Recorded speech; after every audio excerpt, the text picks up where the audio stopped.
Oke, di bagian kedua kita akan coba membicarakan apa sebenarnya komponen-komponen atau uh, main function dari smart city ya. Jadi kalau kita menggunakan apa namanya, menggunakan konsep smart city sebenarnya ada tiga komponen atau enabler yang penting ya. Yang pertama adalah tentu saja people atau masyarakatnya, kemudian ada governance ya, tata kelola atau itu suatu proses bisnis atau standar prosedur yang sudah mature gitu ya, sudah menjadi kebiasaan dan tidak harus saya tidak terlalu setuju ini disebut birokrasi gitu ya, karena kalau birokrasi terlalu kompleks biasanya atau terlalu kaku, tapi lebih ke arah kayak kebiasaan-kebiasaan baik lah, best practice gitu ya, yang kemudian dianggap itu bagus begitu. Kemudian ada teknologi informasi dan komunikasi itu sendiri. Nah, sebenarnya ada beberapa komponen yang harus kita perhatikan ya dalam hal ini.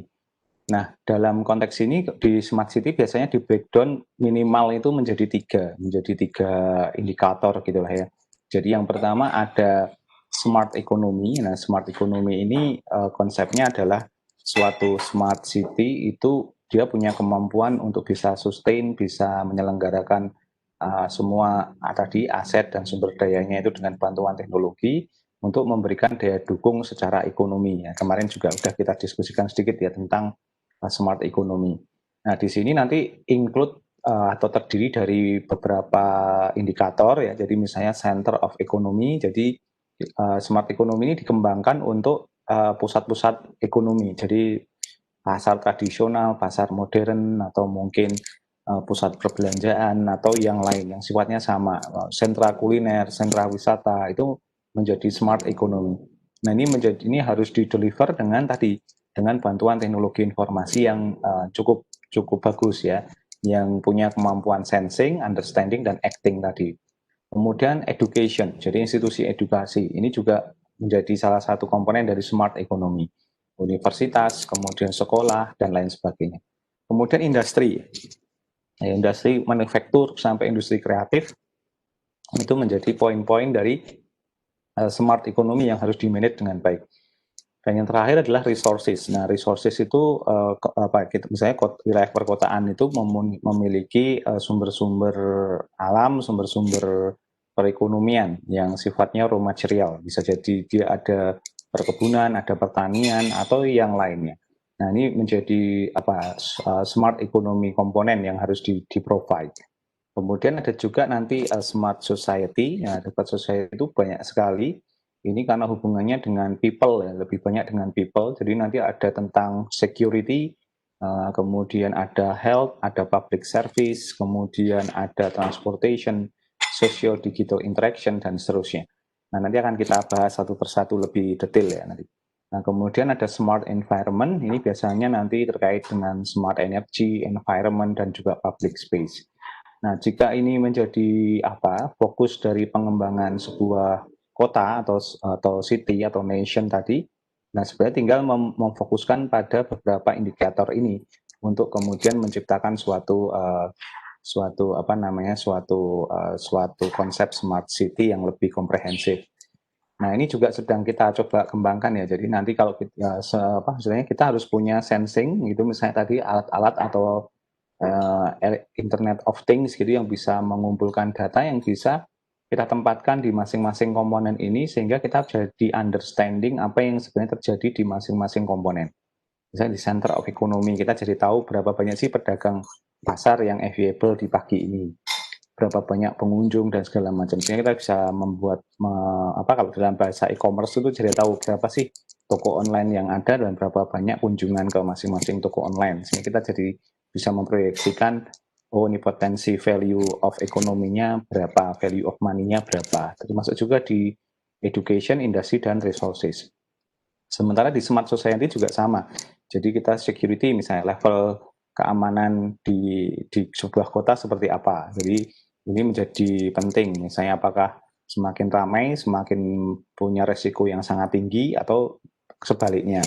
Kemudian health ini juga menjadi menarik ya, apalagi terjadi wabah atau terjadi penyebaran penyakit yang pandemik, maka ini menjadi sangat penting kita punya peta. Setiap kecamatan, mungkin setiap desa itu kita harus tahu nih kondisi dia ada di zona mana, apakah zona yang berbahaya, apa tidak public service, adakah wilayah-wilayah perkotaan yang belum tersentuh oleh public service. Misalnya kalau di Jogja ada Trans Jogja, nah apakah dia sudah cover up semua jalur penting untuk masuk ke semua wilayah kecamatan atau perkotaan yang dibutuhkan. Nah, nanti hubungannya dengan transportation. Nah, ini yang menjadi menarik adanya social digital interaction. Nah, ini apakah sudah terjadi social digital interaction antar warga, antara dengan pemerintah atau dengan siapapun melalui platform digital. Termasuk juga nanti energy, environment, dan public space. Nah, kita akan coba diskusi lebih dalam ya. Untuk terkait kita masuk dulu di smart society. Nah, di smart society ini konsepnya adalah bagaimana tadi konsep besarnya smart city yang terdiri dari 3 komponen besar, yaitu sensing, kemudian apa namanya tadi understanding, kemudian acting, itu diterjemahkan untuk mengcover isu-isu ini ya. Jadi misalnya security. Nah, ini sehingga nanti kita kemudian berpikir kalau untuk security apa toh sebenarnya yang dibutuhkan oleh publik gitu ya. Mungkin security terhadap apa namanya kejahatan, maka apakah solusinya tadi dengan CCTV atau yang lain, atau mungkin kota jadi punya aplikasi untuk apa namanya alarm gitu ya, ketika terjadi permasalahan, dia sedang di tengah jalan kemudian ada butuh bantuan, kalau di luar kita bisa panggil 911 gitu, kalau di situ mungkin pakai aplikasi tinggal tombol, nanti kita akan di redirect ke polisi atau fasilitas kesehatan terdekat misalnya kayak gitu. Kemudian juga health juga sama. Nah, apakah kita punya kemampuan untuk mendeliver ketika terjadi sesuatu, kita bisa punya kemampuan untuk mengcover up-nya.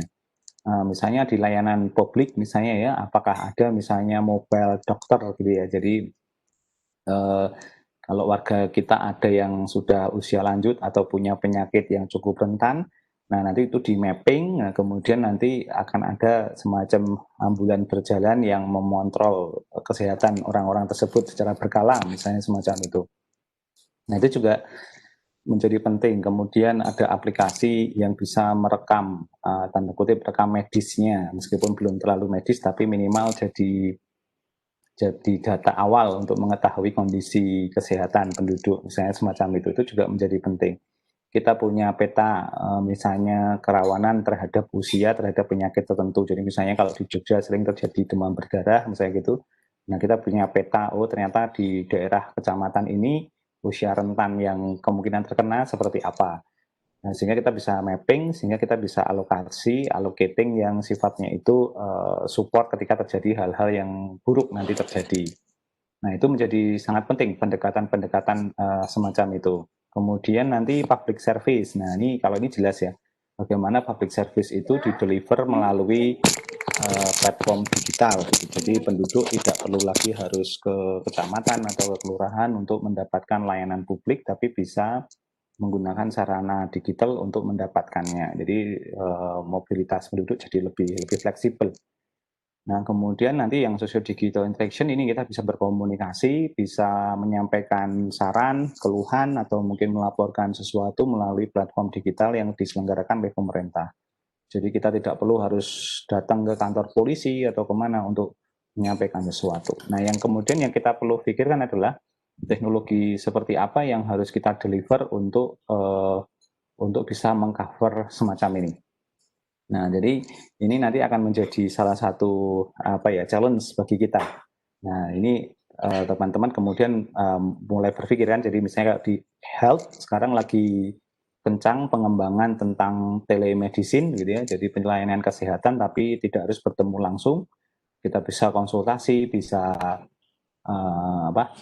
beli obat dengan resep dokter tapi melalui aplikasi misalnya semacam itu. Kalau di security ya kita bisa bikin ada layanan untuk securing menggunakan internet begitu ya, kita pasang di rumah kemudian nanti kita bisa kontrol CCTV-nya itu dari mana saja.